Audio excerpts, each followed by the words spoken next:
हाय बच्चों, कैसे हैं आप लोग। आज आप सभी का डीएस फिजिक्स मैथ वाला में स्वागत है।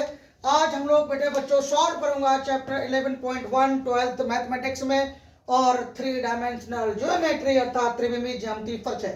आज बच्चों हम लोग बहुत बेहतरीन टॉपिक स्टार्ट होने वाला है। आज इस चैप्टर के बाद नेक्स्ट जो वीडियो होने वाली बहुत ही जबरदस्त और धमाकेदार वीडियो बच्चों होगी। चलो आज हम लोग बच्चों पढ़ेंगे 3 डायमेंशनल ज्योमेट्री त्रिविमीय ज्यामिति परिचय। तो सबसे पहले बच्चों जान लेता हूं त्रिविमीय ज्यामिति परिचय में इसमें किस टाइप से फॉर्मूले यूज होंगे, किस टाइप के फॉर्मूले यूज नहीं होंगे, उनके बारे में हम लोग बच्चों आज अच्छे से जानकारी प्राप्त करेंगे। ठीक है, चलिए कॉन्सेप्ट नंबर फर्स्ट बेटा देखें। यदि रेखा के दिक् अनुपात a, b, c हो, ठीक है ना। किसी रेखा के बेटा दिक् अनुपात या कोई किसी रेखा के दिक् अनुपात दे रखे होंगे a, b, c। दिक् अनुपात कुछ भी हो सकते हैं, 3 4 5, 1 2 3 6 7 8, कुछ भी दिक् अनुपात हो सकते हैं बच्चों। एक रेखा के दिक् अनुपात a, b, c हो तब दिक् कोसाइन निकालने हो। क्या निकालना हो बच्चों? दिक् कोसाइन ज्ञात करने हो। जब बच्चों आपको दिक् कोसाइन ज्ञात करने हो तो क्या करेंगे बच्चों? दिक् कोसाइन निकालने के लिए लगा दें सूत्र L equal a/√a² + b² + c²। जब पहला दिक् कोसाइन बच्चों निकालेंगे, जब बेटा पहला दिक् कोसाइन आप ज्ञात करेंगे बच्चों तो L इक्वल आएंगे। यहाँ पर जो पहली वैल्यू होगी वह a की होगी, जो दूसरा बिंदु होगा वो b का होगा, जो तीसरा बिंदु होगा वो c का होगा बच्चों। तो दिक् कोसाइन निकालने के लिए लगाएंगे L equal a/√a² + b² + c²। दूसरा दिक् कोसाइन निकालना है, लगा दो m इक्वल, दूसरा निकालना है तो ऊपर को b रखो और बटे में सेम वही रहेगा बेटा, √a² + b² + c²।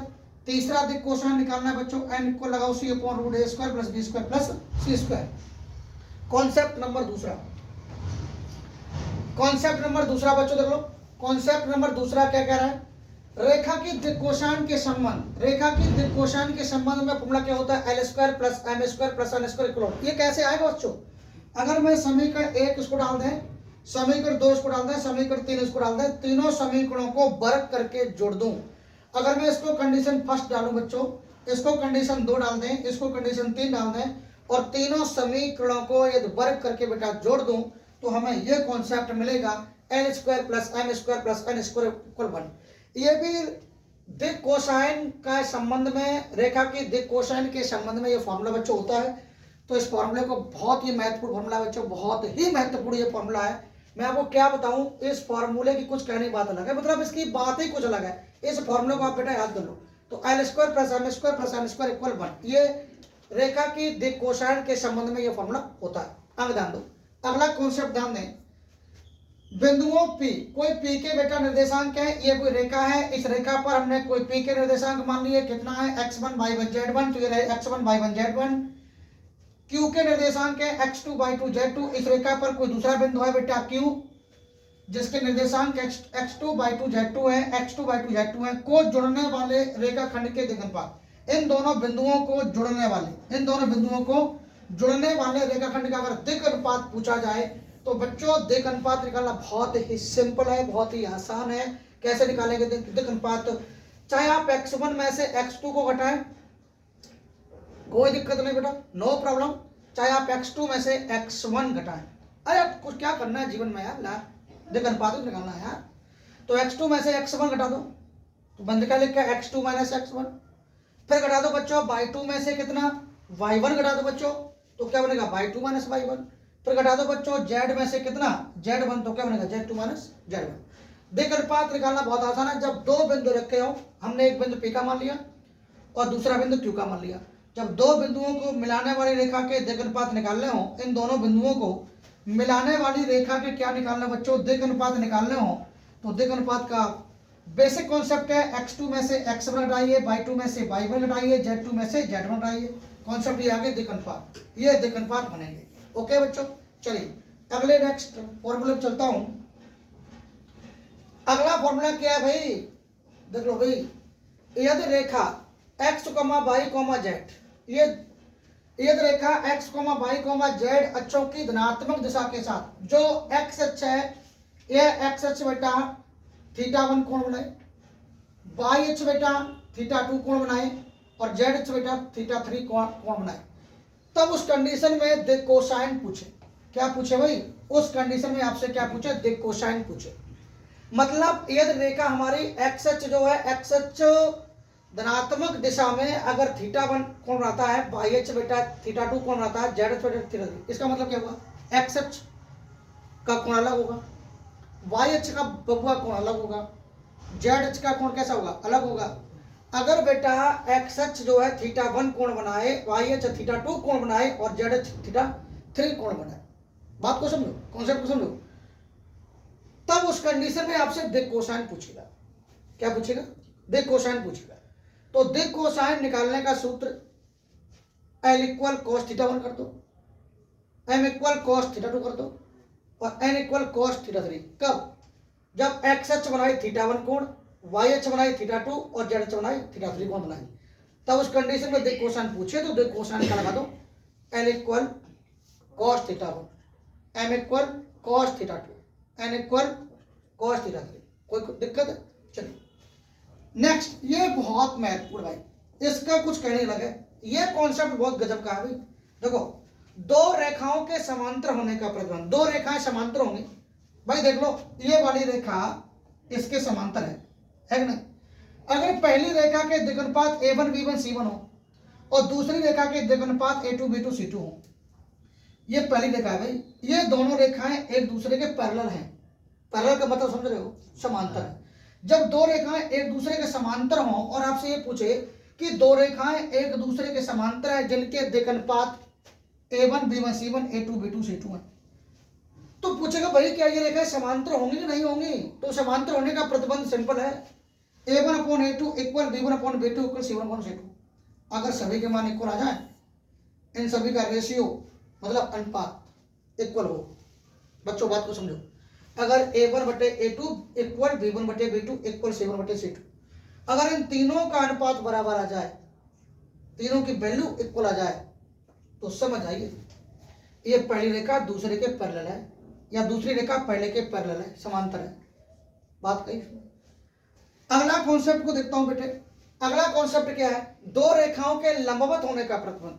यदि दो रेखाएं बेटे लंबवत है, यहाँ पे बहुत ही बेसिक कॉन्सेप्ट है बच्चों। यहाँ पर ये पहली रेखा है, ये दूसरी रेखा है, यूं कहिए कि ये पहली रेखा पर ये दूसरी रेखा लंब है, या यूं कहिए कि ये पहली रेखा पर, इसको पहली मानता हूं तो दूसरी ये लंब हो जाएगी भाई। अगर ये पहली रेखा पर ये दूसरी रेखा लंब हो रही नहीं हो रही है, जब दो रेखाओं के लंबवत होने का प्रतिबंध है, मतलब जब दो रेखाएं एक दूसरे पर कैसी हो, लंब हो, लंबवत हो मतलब 90 डिग्री पर हो।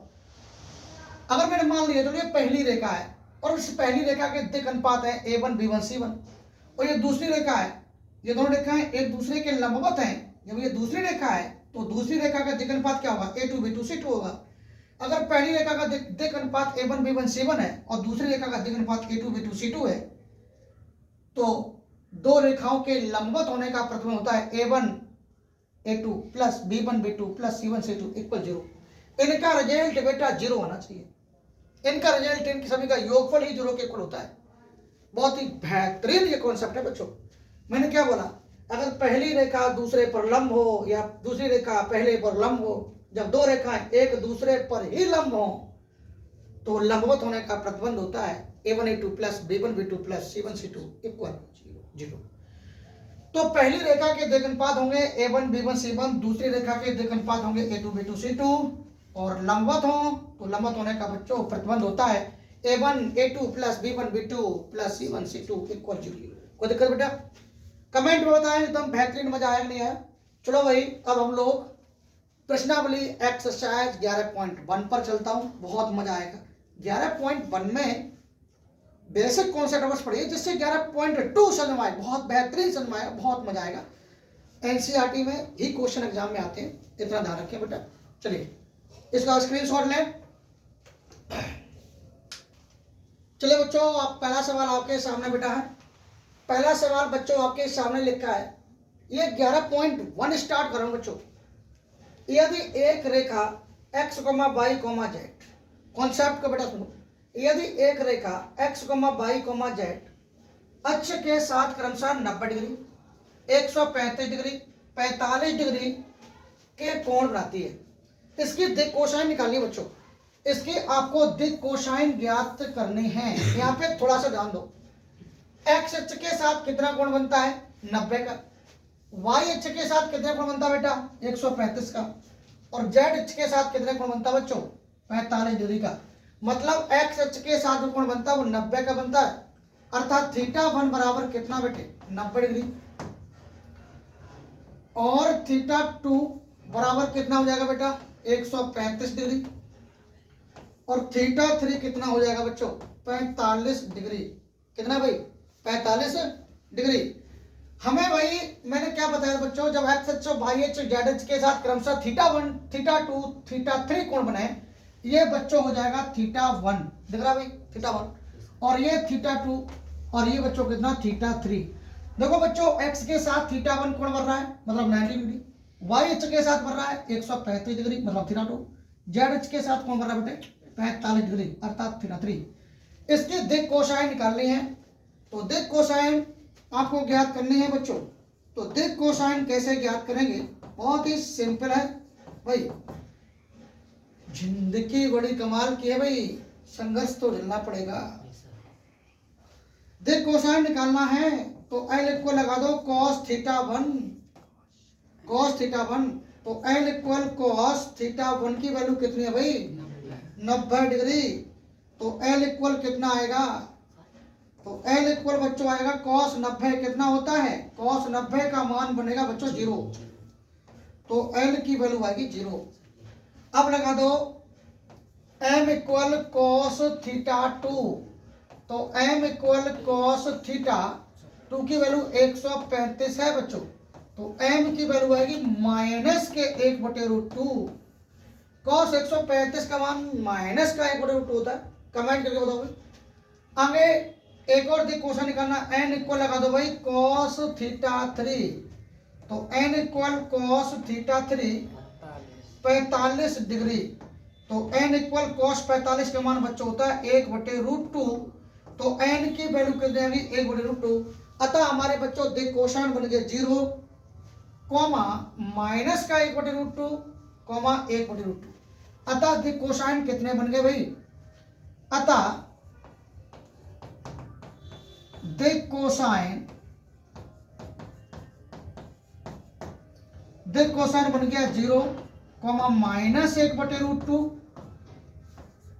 और 1/√2। ये बेटा दिक कोसाइन बनेंगे, ये बबुआ दिक कोसाइन बनेंगे।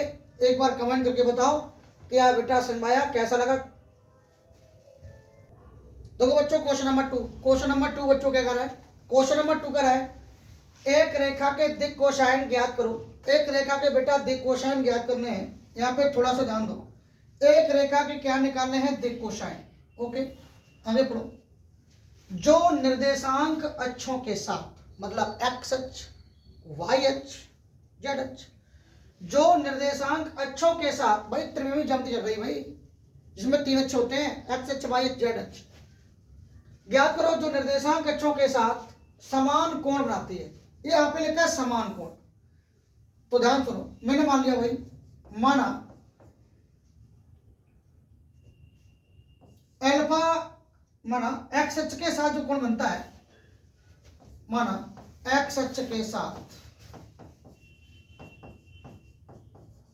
बना कोण हमने मान लिया अल्फा, कितना भाई अल्फा, और वाई अक्ष के साथ बना जो कोण है, वाई अक्ष के साथ बना कोण बीटा, ये हमने मान लिया भाई। और जगह एक्स वाई जेड, जेड अक्ष के साथ मैंने भाई कोण मान लिया, जेड अक्ष के साथ जो कोण बनता है वो कितना बनता है, जेड अक्ष के साथ बना कोण भाई गामा है, कितना भाई गामा। अब यहाँ पे थोड़ा सा ध्यान दो, सवाल हमें क्या कर रहा है, एक रेखा के दिक कोसाइन ज्ञात करो। आपको बेटा दिक कोसाइन निकालने हैं जो निर्देशांक अक्षों के साथ मतलब एक्स अक्ष वाई अक्ष जेड अक्ष के साथ समान कोण बनाती है। यहाँ तो कोण समान हुए नहीं, क्या यहाँ पे कोण समान हो गए नहीं हुए ना, तो कोण समान करेंगे, तो यहाँ पे कोण समान कर दो। मान लिया alpha equal beta equal gamma equal, मैंने मान लिया सभी के सारे कोण थीटा बना रहे हैं, हमने अल्फा बीटा गामा की वैल्यू थीटा मान ली, सारे समान कोण हो गए। भाई अल्फा का भी मान थीटा हो गया, बीटा का भी थीटा हो गया, गामा का भी क्या हो गया, थीटा हो गया। देखो समान कोण हो गए सबके सब। हमें दिक कोसाइन निकालना है तो बहुत सिंपल है भाई, दिक कोसाइन है तो उसमें कुछ बचा ही नहीं, तो दिक कोसाइन आपको ज्ञात करना है बच्चों। तो दिक कोसाइन कैसे ज्ञात करेंगे बच्चों, दिक कोसाइन अर्थात L इक्वल कॉस थीटा 1 कर दो। क्या कर दो भाई, मैं तो ये कहूंगा भाई ऐसे भी निकाल सकते हो, और नहीं तो एक तरीका और है, देखो ध्यान सुनो। दिक कोसाइन के संबंध में एक फॉर्मूला होता है, क्या, कॉस स्क्वायर अल्फा प्लस एक के कॉस स्क्वायर बीटा प्लस के कॉस स्क्वायर गामा इक्वल 1। आप इससे भी निकाल सकते हो और उससे भी निकाल सकते हो, L इक्वल कॉस थीटा 1। बात को समझो, और इससे भी निकाल सकते हो, ये भी दिक कोसाइन के संबंध में ही तो फॉर्मूला होता है, कॉस स्क्वायर अल्फा प्लस के कॉस स्क्वायर बीटा प्लस के कॉस स्क्वायर गामा इक्वल 1। अब देखो सभी कोण समान है, अल्फा होगा वहां भी थीटा जाएगा, बीटा होगा वहां भी थीटा जाएगा, गामा होगा वहां भी थीटा जाएगा। तो भाई तो क्या बनेगा बताओ, कॉस स्क्वायर थीटा प्लस के कॉस स्क्वायर थीटा और प्लस के कॉस स्क्वायर थीटा इक्वल 1 हो जाएगा भाई। जोड़ दो, cos square theta cos square theta cos square theta कितना हो गया, ये बन गया 3 कॉस स्क्वायर थीटा बन गया भाई। ये क्या बन गया भाई, ये बन गया 3 कॉस स्क्वायर थीटा बन गया भाई। ये बन गया 3 कॉस स्क्वायर थीटा इक्वल 1। 3 यहाँ से हटाओ, बन के भागित में जाएगा भाई, तो कॉस स्क्वायर थीटा इक्वल 1/3, यहाँ से वर्ग हटाएंगे उस पर रूट जाएगा रूट, तो कॉस थीटा इक्वल आएगा बेटा 1/√3 प्लस वर्गमूल है उसका, तो कॉस थीटा इक्वल कितना। अब यहाँ पे थोड़ा सा ध्यान दो, प्लस माइनस, मैं तो ये कहूंगा भाई यहाँ पे जब इसका वर्गमूल लेंगे तो 1/√3 हो जाएगा भाई, कितना 1/√3। खुद सोचो 1/√3 आ रहा है, कॉस थीटा इक्वल आ रहा है 1/√3। अब देखो ध्यान सुनो, तो प्लस माइनस यहाँ पे लगा सकते हैं भाई, कितना प्लस माइनस, ये मतलब यहाँ पे कॉस थीटा की वैल्यू प्लस माइनस 1/√3 आ रही है, कितनी आ रही है 1/√3 आ रही भाई। अब यहाँ पे ध्यान दो, यहां पर ये ध्यान दो, यहां पर cos theta equal plus minus 1/√3 आया है, तो यहां पर ध्यान दो, यहां पर ये ध्यान दो, कॉस थीटा की वैल्यू प्लस माइनस 1/√3 आई है, तो हमारे जो दिक कोसाइन होते हैं वो क्या होते हैं, L equal cos theta 1, M equal cos theta 2। कोण तो हमारे समान है भाई, तो सारी जगह थीटा ही 1 रहेगा ना, या थीटा 1 माना या थीटा माना तो थीटा ही रहेंगे। तो पहला कोण आ गया, जब सब पहला कोण cos theta equal plus minus के 1/√3 आया है, तो सिंपल बात है सारे के सारे कोण कैसे होंगे, प्लस माइनस 1/√3 ही होंगे। तो अतः इसकी जो दिक कोसाइन बनेगी वो तीनों की समान होंगी, क्योंकि यहाँ पे तीनों एंगल कैसे हैं बेटा, समान है। यानी कि अतः जो दिक कोसाइन बन जाएंगी वो दिक कोसाइन हमारी कितनी बन जाएंगी, वो दिक कोसाइन बेटा बनेंगी कितने, plus minus 1/√3 comma plus minus कितना 1/√3 और कॉमा प्लस माइनस कितना 1/√3। ये हमारी एक दिक कोसाइन आ गई है। आप सभी जानते हैं L इक्वल सूत्र होता है कॉस थीटा, कॉस अल्फा मान सकते हैं भाई, लो मैंने कर दिया अल्फा, लेकिन अल्फा को क्या माना देख लो, अल्फा को माना थीटा, तो याद रखूंगा थीटा। तो कॉस थीटा की वैल्यू प्लस माइनस 1/√3 है ना, पहली दिक कोसाइन आ गई यार L, ये पहली दिक कोसाइन है। कॉन्सेप्ट को समझो, जब तीनों ही एंगल इक्वल है तो तीनों की दिक कोसाइन इक्वल ही तो होगी, है ना। हाँ चले भाई, तो हम भी अभी थोड़ा सा कंफ्यूज हो गया था बच्चों, चलो कोई बात नहीं, आप लोग सवाल का स्क्रीनशॉट लीजिए। चलो बच्चों क्वेश्चन नंबर 3 देखो, तीसरा क्वेश्चन आपके सामने है, यदि एक रेखा के दिक अनुपात, एक रेखा के बेटा दिक अनुपात दे रखे हैं -18 12 -4। एक रेखा के दिक अनुपात कितने हैं बेटा, एक रेखा के दिक अनुपात देख पा रहे हो, सही है, ठीक है, वही बता दियो, कलर वैसा ही ले लेंगे बड़मुदा वाला। ये कैसा रहेगा भाई, जमान फुटा का दिक अनुपात, एक रेखा के दिक अनुपात दे रखे हैं बेटा कितना माइनस के 18 कॉमा 12 कॉमा माइनस के 4। ओके, एक रेखा के जो दिक् अनुपात है बच्चों वो कितने हैं? एक रेखा के दिक् अनुपात माइनस के 18 कॉमा 12 कॉमा माइनस के 4 है।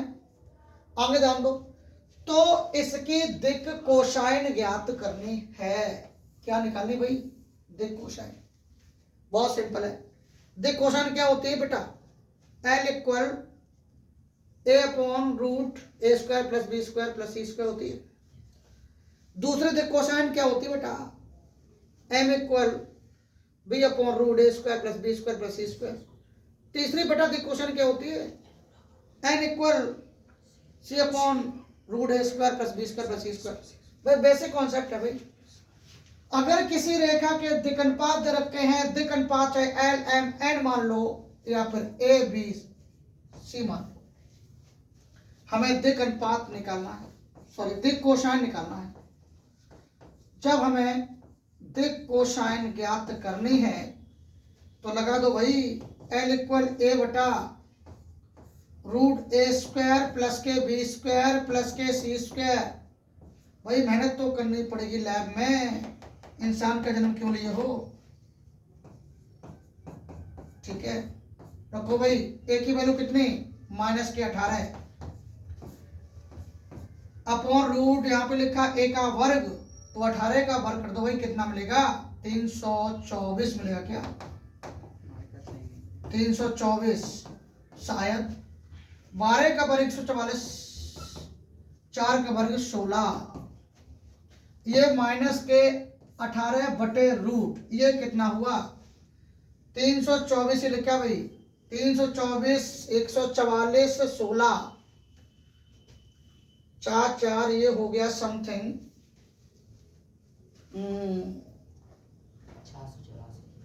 484 हो गया भाई, 484। तो माइनस के 18 बटे ध्यान दो 484 का वर्गमूल 22 आ जाएगा भाई। 2 से काट दो, 2 से कट जाएगा भाई, ये 2 ने 18, 2 से 11 बार, तो माइनस के 9 बटे 11। जो पहली दिक् कोसाइन आएगी वो माइनस के 9 बटे 11 बनेगी। ठीक है बच्चों, चलो भाई दूसरी दिक् कोसाइन निकालते हैं भाई। दिक् कोसाइन बड़ी जिंदगी में दिक् कोसाइन ही भरी है क्या? हम देख लो, एम इक्वल क्या लगाओगे? बी बटे root A square plus B square plus C square. भाई तो बी की वैल्यू कितनी है? बी की वैल्यू 12 है भाई, 12 है। और बटे कितना? ये तो वही रहेगा सिस्टम, ए का वर्ग बी का वर्ग सी का वर्ग, जो ऊपर था वही नीचे रहेगा भाई। तो कितना सीधा कर लेता हूँ? 484। क्यों भाई? 12 बटे 484 22, ऊपर 6 बार नीचे 11 बार, 6 बटे 11 दूसरी दिक् कोसाइन आ गई भाई। अगर मैं तीसरे दिक् कोसाइन की बात करूं तो n इक्वल लगा दो भाई c बटे root A square plus B square plus C square. और तीसरी यहाँ पे c की वैल्यू रखो भाई, c की वैल्यू माइनस के 4 है, तो यहाँ पे c का मान डाल दो माइनस के 4। और नीचे तो वही रहेगा सेम, नीचे तो सेम वही है। कितना? रूट 484 हो जाएगा भाई। माइनस के 4 बटे 22, 2 से काट दो, कितना आया? माइनस के 2 बटे 11। तो आपकी बच्चों जो दिक् कोसाइन आएंगे वो कितनी आएंगी मैं आपको बता दूं। पहली दिक् कोसाइन आपकी माइनस के 9 बटे 11 बनेगी, दूसरी दिक् कोसाइन 6 बटे 11 बनेगी, और तीसरी दिक् कोसाइन माइनस के 2 बटे 11 बनेगी। ये 3 आपकी दिक् कोसाइन भाई बनेगी। आराम से कायदे से लिख दिया करो, जिससे पेपर में अगर वो नंबर भी काटे ना तो 4 बार वो सोचे कि मैं क्या कर रहा हूँ भाई, ये कर रहा हूँ तो क्या कर रहा हूँ। ऐसी जिंदगी उसकी बना दो भाई पेपर वाले की। तो मैं बता रहा हूँ आपको, ये तभी संभव है जब आप भी अपनी जिंदगी को ऐसे बना लो जैसे लोहार। किसको? लोहार लोहे को ना जितनी बार मारता ना, जितना पीटेगा उतनी बड़ी समझ पकाएगी। दो भी लोहे को जितना अग्नि में तापेगा, जितना पीटेगा उतनी मजबूत बनेगा भाई। तो हमें दिक् कोसाइन निकालनी थी। दिक् कोसाइन भाई, दिक् कोसाइन कितनी बन गई बताओ बच्चों? पहली दिक्कोसाइन माइनस के 9/11 बनी, दूसरी दिक्कोसाइन 6/11 बनी, और तीसरी दिक्कोसाइन माइनस के 2/11 बनी। ये बेटा दिक्कोसाइन बनेंगी। एक बार कमेंट करके बताऊं भाई कैसी दिक्कोसाइन बनवाई रही आई। चलो बच्चों, क्वेश्चन नंबर 4 आपके सामने आ गया है। बहुत अच्छा क्वेश्चन है, बिंदु संरेख है। भाई मैं आपको क्या बताया भाई, ये क्वेश्चन तो बहुत ही महत्वपूर्ण है। तो ये इस क्वेश्चन को भाई कम से कम 2 स्टार दे दो। अच्छा क्वेश्चन है, बिंदु संरेख है, और क्वेश्चन तो काफी महत्वपूर्ण है। ऐसे मानिए आप, दर्शाइए कि बिंदु 2, 3, 4 -1, -2, 1 5, 8, 7 संरेख है। दर्शाइए कि बिंदु 2, 3, 4 -1, -2, 1 5, 8, 7 कैसे बच्चों संरेख है। देखो ध्यान से सुनो, ये कोई एक के निर्देशांक मान लो, कोई रेखा है, किसी रेखा पर ही तो ये बिंदु होंगे बच्चों, किसी रेखा पर ही तो ये बिंदु होंगे। मैंने कोई रेखा मान ली भाई, देखो भाई क्या बात है, रेखा तो बड़ी कमाल की बन रही भाई। ये कोई रेखा है, जिंदगी में कुछ नहीं तो रेखा ही बनाना सीख लो। तो ये रेखा है बच्चों, इस रेखा पर कोई 3 बिंदु है भाई। एक बिंदु ये मान लिया, दूसरा ये मान लिया, तीसरा ये मान लिया, और इसका नाम ए दे दिया, और इसका नाम बी, इसका नाम क्या सी। तो ए के निर्देशांक है 2, 3, 4। ए के निर्देशांक है 2, 3, 4, और बी के निर्देशांक है -1, -2 और 1। ठीक है, और सी के निर्देशांक है 5, 8, 7। ठीक है, कह रहा है कि ये बिंदु संरेख हैं कि नहीं, ये बिंदु कब संरेख होंगे, ये बिंदु कब संरेख होंगे। ध्यान से सुनो, ऐसा कर लो, ऐसा कर लो, ए बी के दिक् अनुपात निकाल लो, फिर बी सी के दिक् अनुपात निकाल लो। ठीक है ना, चलो निकालता हूं। सबसे पहले ए बी के दिक् अनुपात निकालोगे, दिक् कोसाइन मत निकालिएगा, दिक् अनुपात निकाल लो। फिर दिक् अनुपात निकाल के हम लोग रेखाएं पैरेलल हैं कैसी हैं मालूम पड़ जाएगा। चलो, तो सबसे पहले ए बी के दिक् अनुपात निकाल लो भाई, ए बी के दिक् अनुपात। ठीक है ना, तो ए बी के दिक् अनुपात निकाल लो। तो ए बी के दिक् अनुपात कैसे निकालेंगे, दिक् अनुपात निकालने का, दो बिंदुओं के दिक् अनुपात कैसे निकालते हैं बच्चों, वो ध्यान दो। दिक् अनुपात का फॉर्मूला सिंपल होता है भाई, क्या होता है, मतलब मैं हेल्प दे रहा हूं, जिंदगी में जगह तो वैसे भी कम है। x2 - x1, y2 - के y1, z2 - के z1। ठीक है ना, सबसे पहले मैं ए बी के दिक् अनुपात निकाल रहा हूं, तो ये ए बी, ये x1 हो जाएगा भाई, ये y1, ये z1, ये x2, ये y2, ये z2 हो जाएगा। तो x2 कितना है भाई -1, और x1 कितना है 2, तो -1 में से 2 घटाएंगे, तो -1 x2 का मान है, और x1 की वैल्यू 2 है। y2 -2 है, -y1 की 3 वैल्यू है भाई। इसके बाद z2 1 है भाई, और z1 कितना है 4। तो कितना इसका दिक् अनुपात बनेगा भाई, देख लो दिक् अनुपात, -3 हो गया, -5 हो गया, और के कितना हो गया 3। ये दिक् अनुपात आए किसके, ए बी के। अब बी सी के दिक् अनुपात निकाल लो, बी सी के। तो बी सी के दिक् अनुपात निकालेंगे, जब मैं बी सी के दिक् अनुपात निकालेंगे तो सूत्र तो वही रहेगा भाई, सूत्र तो वही रहेगा। ठीक है ना, तो निकालो भाई बी सी के दिक् अनुपात क्या बनेंगे, 5 में से घटाओ -1, तो 5 + 1 हो जाएगा। 8 में से घटाएंगे -2, तो 8 + 2 हो जाएगा। 7 में से घटाएंगे 1, तो 7 - 1, तो कितना बनेगा 6, 10 और कितना 6। देख लो भाई, ठीक है ना। अब ऐसा करो, हमें ये चेक करना है ये बिंदु सररेख होंगे कि नहीं। तो समांतर होने का प्रतिबंध क्या होता है? अगर ए बी रेखा समांतर है बीसी के, है ना, अगर यहां से लेकर यहां तक का डायरेक्शन समान है, ये रेखा अगर समांतर हो जाए बीसी के, देखता हूं तो ऐसा करो, ये A1 है तो ये B1 हो जाएगा और ये C1 हो जाएगा, ठीक है बच्चों, और ये A2 हो जाएगा, ये B2 हो जाएगा और ये क्या C2। तो बताओ दो रेखाएं समांतर होने का प्रतिबंध क्या होता है? तो मैंने लिखा समांतर होने का जो प्रतिबंध होता है, समांतर होने के लिए, तो समांतर होने के लिए बच्चों क्या प्रतिबंध होता है बताओ भाई अभी कमेंट करके। A1 बटे A2 इक्वल B1 बटे B2 इक्वल C1 बटे कितना C2। तो A1 कितना है भाई देख लो, A1 है 3 -3 और A2 कितना 6, तो कितना बनेगा? A1 का मान -3 था, A2 का मान कितना था 6। B1 कितना है बच्चों? B1 कितना भाई? -5 B1 है और B2 का मान 10 है, तो कितना हो जाएगा? -5 बटे 10। C1 कितना भाई? C1 देख लो भाई, C1 है -3, C2 माइनस, C1 कितना है? -3 है, C1 बेटा -3 है और C2 कितना था 6। ऐसे कर लो, 3 एकम 3, 3 दूनी 6, 5 एकम 5, 5 दूनी 10, 3 एकम 3, 3 दूनी 6। ये कितना आया? -1 बटे 2 इक्वल -1 बटे 2 इक्वल -1 बटे 2।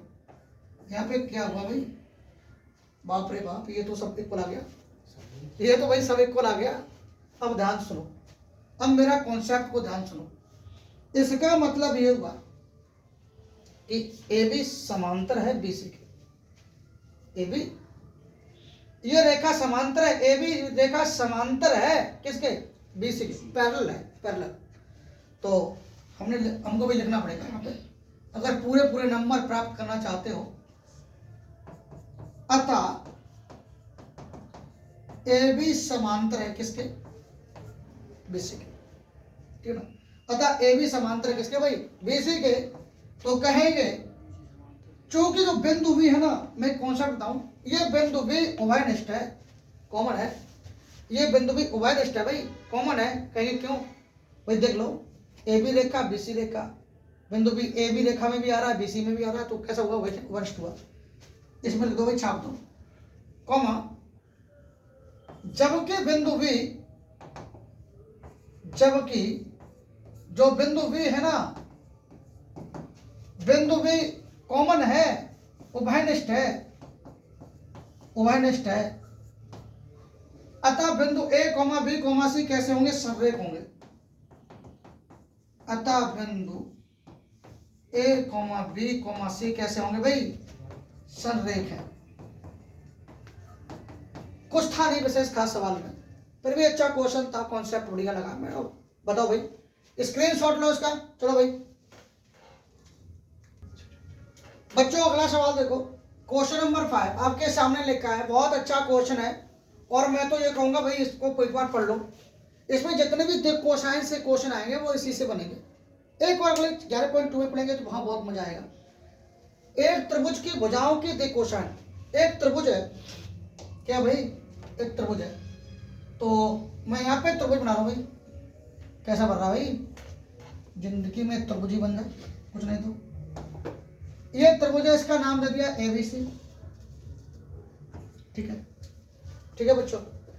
एक त्रिभुज की भुजाओं की दिक कोसाइन ज्ञात करो। हमें बेटा दिक कोसाइन ज्ञात करनी है त्रिभुज की भुजाओं की, मतलब भुजा ए बी की दिक कोसाइन निकालनी पड़ेगी, भुजा बीसी की दिक कोसाइन निकालनी पड़ेगी, भुजा एसी की दिक कोसाइन निकालनी पड़ेगी।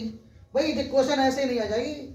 सबसे पहले भुजा ए बी के बिंदु दिए होंगे, तो पहले भुजा ए बी के बिंदु दिए होंगे, उनसे हम दिक अनुपात निकालेंगे, दिक अनुपात, उसके बाद दिक कोसाइन आएगी, ठीक है ना। आगे ध्यान दो, यदि त्रिभुज के शीर्ष, त्रिभुज के शीर्ष देखें 3, 5, -4, एक शीर्ष है 3, 5, -4 और दूसरा शीर्ष है -1, 1, 2 और तीसरा शीर्ष दे रखा है कितना भाई, -5,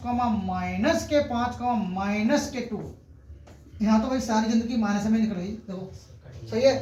अब यहाँ पे ध्यान दो बेटा, ये किसी त्रिभुज के बेटे शीर्ष दे रखे हैं, इन्हीं किसी त्रिभुज के जो शीर्ष है 3, 5, -4, ये भाई -4 लिखा है, -1, 1,2, -5, -2, ये किसी त्रिभुज के शीर्ष है।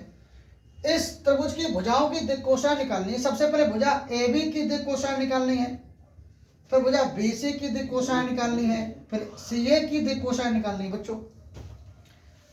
तो बेसिक कॉन्सेप्ट पहले समझ लो। बेसिक कॉन्सेप्ट क्या है बच्चों, अगर किसी त्रिभुज के शीर्ष दिए गए हैं, किसी त्रिभुज के निर्देशांक दिए हैं, बिंदु दिए हैं, तो दिक् कोसाइन बच्चों तभी आ सकती है जब आपको भुजा AB के पता हो दिक् कोसाइन, वो दिक् अनुपात पता हो बच्चों, BC के भी दिक् अनुपात पता हो और CA के भी दिक् अनुपात पता हो।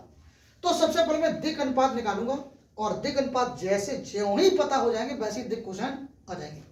चलिए, तो सबसे पहले मैं भुजा AB के दिक् अनुपात निकालता हूं, ठीक है ना। किसके भाई, AB के। तो मैंने लिखा AB के दिक् अनुपात, AB के दिक् अनुपात, ठीक है बच्चों, AB के दिक् अनुपात। तो दिक् अनुपात का सूत्र सिंपल है भाई, x2 - x1 by 2 - y1 और z2 - z1, ठीक है। ये दिक् अनुपात निकालना का फॉर्मूला होता है। तो घटाओ भाई, -1 में से AB के बेटा दिक् अनुपात निकाल रहा हूं, तो A बिंदु ये रहा, B ये रहा, तो -1 में से घटाओ कितना, 3, तो कितना बचेगा पता भाई, कितना बचेगा, -1, सॉरी -1 माइनस के 3 हो जाएगा। 1 में से घटाएंगे, कितना घटाओगे, 5 घटाओगे तो क्या बचेगा भाई, 1 - के 5 बचेगा। 2 में से घटाओगे कितना, -4, तो 2 + के 4 हो जाएगा भाई, इतना ये बन जाएगा, -4 -4 6, इतने दिक् अनुपात आ गए भाई AB के। तो AB का दिक् अनुपात तो आ गया है रसगुल्लो। अब क्या निकाल लो, AB के दिक् कोसाइन। तो हमने लिखा AB के दिक् कोसाइन, AB के दिक् कोसाइन, AB के दिक् कोसाइन। अब ध्यान सुनो, अगर मैं इसको A1 B1 C1 मानता हूं, या इसको X Y Z मानो, या इसको A, B, C मान लो, तो इसको मैंने मान लिया ये A का मान है, ये B की वैल्यू है और ये किसकी, तो दिक् कोसाइन का क्या होता है फॉर्मूला, अर्थात L इक्वल कितना, A बटा कितना लगाओगे, A बटे कितना, A² + B² + C²।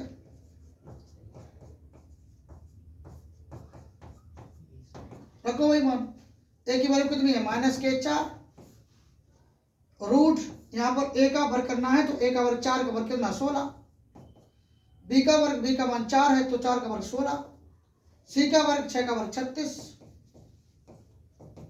4 बटे कितना, 16 16 32 और 36 68 हो गया भाई,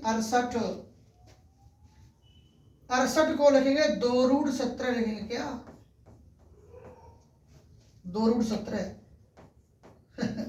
आप लोग सोच रहे होंगे कैसे काटते हैं वहां सामने, 2/√17। देखो यहाँ कितना हुआ था, 68 हुआ था, 68 को मैं लिख सकता हूं मालूम क्या, 17 चौके 68 होता है, तो 4 का वर्गमूल 2 आ जाएगा, और 17 का पेड़ नहीं बनेगा, वर्गमूल नहीं आएगा तो रूट के अंदर ही रहेगा। तो ये पहली दिक् क्वेश्चन आएगी, ये पहली दिक् क्वेश्चन आई है, दूसरी निकाल लो भाई इसी प्रकार से। m बराबर क्या लगाते हैं, b बटे रूट, बताओ बच्चों, A² + B² + कितना, C²। तो यहाँ पे b का मान रखो, चलो b का मान रख लो भाई, -4 -4 अपॉन कितना, 2√17, तो 2 से काट दो, 2 दूनी 4, तो -2 बटे कितना, √17। ये दूसरी दिक् क्वेश्चन आ गई।